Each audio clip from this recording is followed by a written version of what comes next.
नमस्कार माझ्या परम मित्रांना. नमस्कार. मी प्राध्यापक मनोज मोकासे.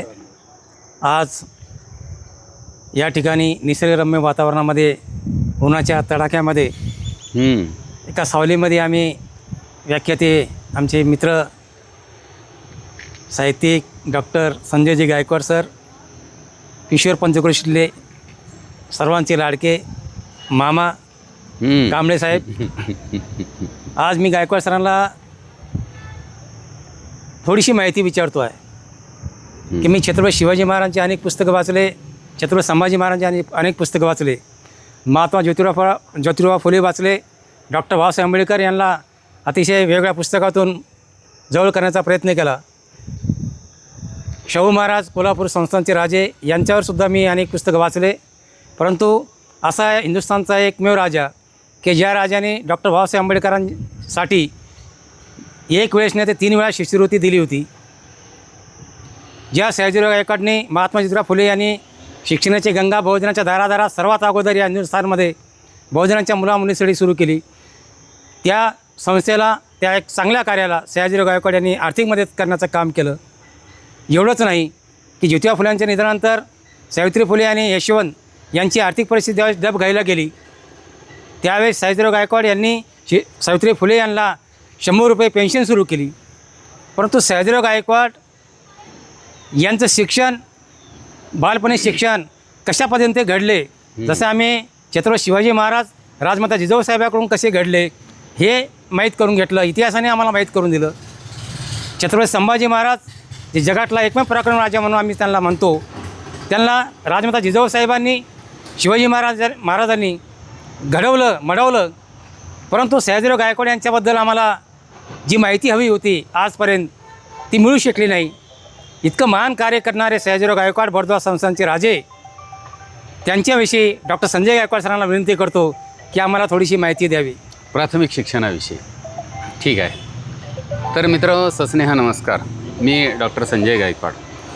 सरांचा मूलभूत प्रश्न असा आहे की महाराजा सयाजीराव गायकवाडांनी डोंगरा एवढं काम केलं, होय केलं आहे, परंतु त्याचा नेमका पाया काय आहे, त्यांचं नेमकं प्राथमिक शिक्षण कशा पद्धतीनं झालं, हा सरांचाच नव्हे तर सर्वांचाच प्रश्न आहे. तर सर, वय वर्ष 0 ते वय वर्ष 12पर्यंत महाराज अक्षरशत्रू होते. महाराज पूर्णपणे निरक्षर होते. कोणत्याही शाळेचं, महाविद्यालयाचं किंवा विद्यापीठाचं त्यांनी तोंड पाहिलं नव्हतं. तर असे हे निरक्षर, असे हे अक्षरशत्रू, म्हणजे निरक्षर शेतकऱ्याचा निरक्षर पुत्र कवळाने मालेगाव जवळचं गाव आहे, तिथून उचलला गेला आणि बडोद्याच्या गादीवरती विराजमान झाला.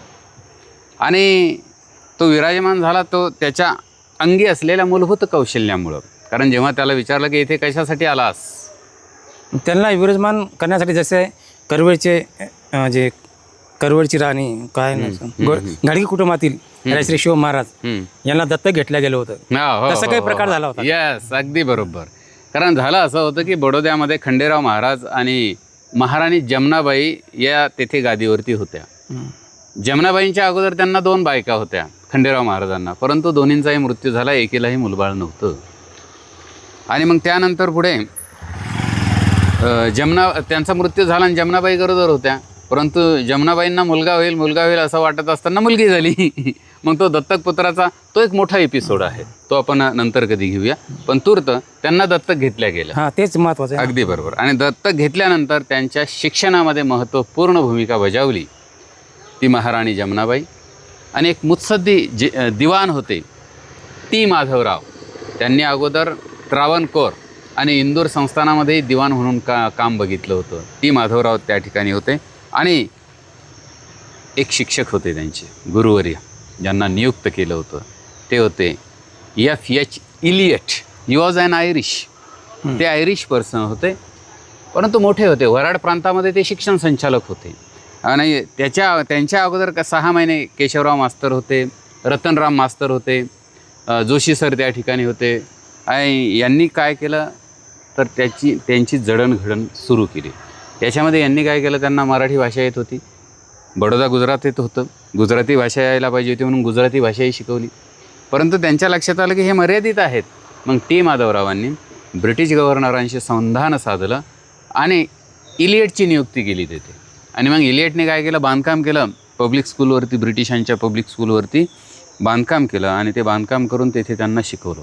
जसा सामान्य विद्यार्थी शाळेत जातो 10 ते 5 तशी त्यांची 10 ते 5, 10:30 ते 5 अशी ती शाळा होती. त्यांच्यासोबत जे विद्यार्थी, हा, सोबतचे विद्यार्थी. जसं बंगळुरूला शहाजी महाराज आणि जिजाऊंनी एकट्या शिवबांना शिकवलं नाहीत तर काय केलं, सरदारांच्या पुत्रांना शिकवलं. तसं येथे सुद्धा एकट्या गोपाळला म्हणजे एकट्या महाराजा सयाजीरावांना शिकवलं नाही, सरदारांच्या पुत्रांना, त्यांचे भाऊ होते काही संपतराव वगैरे, त्यांनाही सोबत घेतलं आणि सर्वांना मिळून त्यांनी ते शिकवलेलं आहे. आणि हे शिकवण देताना त्यांना एकीकडे वर्गातलं शिक्षण आणि दुसरीकडे बाहेरचं शिक्षण हे दोन्ही एकत्र केले. आणि तुम्हाला सांगतो का, हा इलियट जो आहे, इलियट इतका प्रचंड प्रभाव महाराजांवरती त्यांचा होता की महाराजांनी ते झाल्यानंतर त्यांना पुन्हा तेथे रुजू करून घेतलं. आणि कशासाठी रुजू करून घेतलं तर त्यांना तेथे जमा खाते जे होतं त्याचा प्रमुख बनवलं. त्यानंतर सेटलमेंट कमिशनर म्हणून त्यांची नियुक्ती केली. आणि जेव्हा बडोदा टप्प्याटप्प्यानं पुढे जायला लागलं तेव्हा ब्रिटिशांच्या लक्षात आलं की ही तर आपल्याला चॅलेंज आहेत. आणि म्हणून ब्रिटिशांनी काय केलं, त्या इलियटची कलेक्टर म्हणून दुसरीकडे नियुक्ती केली, आदेश दिलात आणि तिथून त्यांना काढलं. ते गेलेत, परंतु नंतर शेवटपर्यंत हे दोघे सोबत राहिले म्हणजे एकमेकांच्या संपर्कात होते.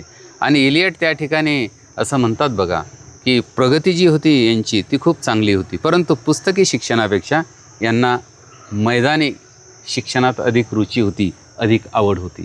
आणि हे शिक्षण देत असताना इलियट त्या ठिकाणी त्यांना कशाचं शिक्षण, मराठी, गुजराती, त्यानंतर इंग्रजी आणि उर्दू 4 भाषांचं शिक्षण त्यांना दिलं गेलं. आणि बाहेर पोहणे, घोडेस्वारी, शिकार करणे अशा प्रकारचं मैदानी शिक्षणसुद्धा त्यांना दिलं. आणि शेवटी काय झाले बघा, शेवटचे जे 6 महिने होतं ना, जशी रॅपिड फायरिंग असते ना मुलाखतीमध्ये, शेवटची तशी 6 महिने त्यांच्यावरती फायरिंग केल्या गेली. कशाची फायरिंग केल्या गेली की राजा कसा असावा, राजाचे गुणधर्म कसे असावे. आणि 100 बडकर 1 व्याख्या त्यांना तेथे निमंत्रित करण्यात आलं. आणि 100-150 व्याख्यानं दिलेत तेथे त्यांना. आणि ही जी व्याख्यानं दिलीत ना त्याच्यामध्ये नेमका राजा कसा असावा, आदर्श राजा कसा असावा, त्याने कशा प्रकारचं राज्य चालवावं, ही मूलभूत शिक्षण त्यांना दिलं. आणि टी माधवरावांनी सांगितलं मामाश्री की प्रत्येक व्याख्यात्याने त्याचं व्याख्यान द्यायचं आणि ते परत लिहून ठेवायचं, म्हणजे ते पुन्हा त्या ठिकाणी. कारण राजांना तयार करणं म्हणजे एक कुटुंब तयार करण्याचा भाग नव्हता. संबंध संस्थानाची जडणघडण राजांच्या जडणघडणीच्या माध्यमातून होणार होती. आणि म्हणून माझा असा दावा आहे, किंबहुना माझं असं मत बनलं आहे, सन्माननीय ज्येष्ठ साहित्यिक, महाराष्ट्र राज्य साहित्य आणि सांस्कृतिक मंडळाचे माजी अध्यक्ष बाबा भांड सर यांचं लेखन मी वाचलं आहे, लोकपाल राजा, जगावेगळा राजा. आणि त्यांनी तर इतकं काही लिहिलेलं आहे, शेकडो खंड निघालेले आहेत, 60,000पेक्षा अधिक पेजेस निघालेले आहेत. आणि तरी त्यांचं म्हणणं असं आहे की महाराज जे आहेत, महाराजांच्या नावावरती अनेक विक्रम आहेत. आशिया खंडातला पहिला सहकारी साखर कारखाना, पहिल्या विमान उड्डाणासाठी मदत, ते तुम्ही म्हणालेत ना सावित्रीबाई फुले, ज्योतिराव फुले, डॉक्टर बाबासाहेब आंबेडकर, तसं गांधीजींना मदत आहे. त्यानंतर टिळकांना तर गायकवाड वाडाच दिलेला आहे, पुण्याचा गायकवाड वाडा, तो तेथे त्यांना वृत्तपत्र चालवण्यासाठी. आणि जेवढे स्वातंत्र्य सैनिक आहे त्यांना अरविंद घोष सारखे, ते तर तेथेच होते, अरविंद घोष त्यांच्याकडे होते. ही जी जडणघडण आहे, जडणघडणीला महत्त्व आहे, अनेकांनी तशी केली, पण ही जडणघडण वेगळी आहे. याचं कारण काय तर पहिले 12 वर्षे पूर्णपणे काय आहेत, निरक्षर आहे, म्हणजे अक्षरशत्रू आहे, एकही अक्षर महाराजांना माहीत नाही. आणि नंतर महाराजांनी ते आत्मसात केलं आहे. आणि शिक्षणाचंच विचारलं आहे तुम्ही तर महाराजांनी 3 पुस्तकंसुद्धा लिहिलेली आहेत, 3 पुस्तकं त्यांच्यावरती आहेत. तर हे अशा पद्धतीनं प्राथमिक शिक्षण महाराणी जमनाबाई, मुत्सद्दी हुशार धोरणी दिवाण टी माधवराव आणि मिस्टर F.H. इलियट, जे आयरिश एक व्यक्ती होते, बुद्धिमान होते. ICSची परीक्षा ते पास झालेले होते. अरे ICS. आणि त्यावेळेस ते तरुण होते आणि चेहराही प्रसन्न होता आणि सुस्पष्टपणे त्यांचं जे व्यक्तिमत्व आहे ते ओतप्रोत त्या चेहऱ्यातनं ते दिसत होतं. अशा तिघांची जी योगदान आहेत ते योगदान या ठिकाणी महत्त्वपूर्ण आहे. फार दुर्मिळ माहिती सांगितली सर तुम्ही. क्या बात आहे. हां, परंतु ती पर्टिक्युलर आता मामा आणि मला दोघांनाच एवढी माहिती मिळाली. हो हो. परंतु ही अशी माहिती ही जर पब्लिकमध्ये बर.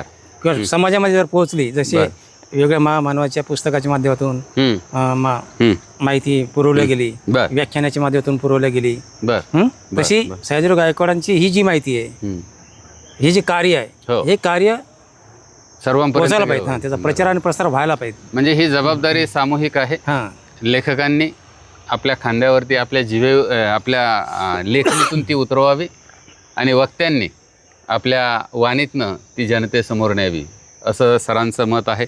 निश्चितच खऱ्या अर्थानं हा जो राजा आहे गोपाळ, मूळ नाव गोपाळ, ते लोकपाळ हा पाळचा जो या ठिकाणी राईम स्कीम आहेत बघा, यमक जुळत आहे, तो नुसता शब्दांपुरता नाही आहेत, तो त्यांनी प्रत्यक्ष स्वतःच्या कर्तृत्वाने आणि कृतीतून त्या ठिकाणी उतरवलेला आहे. और कुछ? धन्यवाद सर. चला, सर्व व्हिडिओ ऐकून घेतल्याबद्दल आदरणीय प्राध्यापक मनोज मोकाशे सर आणि सन्माननीय राजेशजी कांबळे मामा आणि व्हिडिओग्राफर आपलं या ठिकाणी ऋण व्यक्त करतोय. थँक्यू.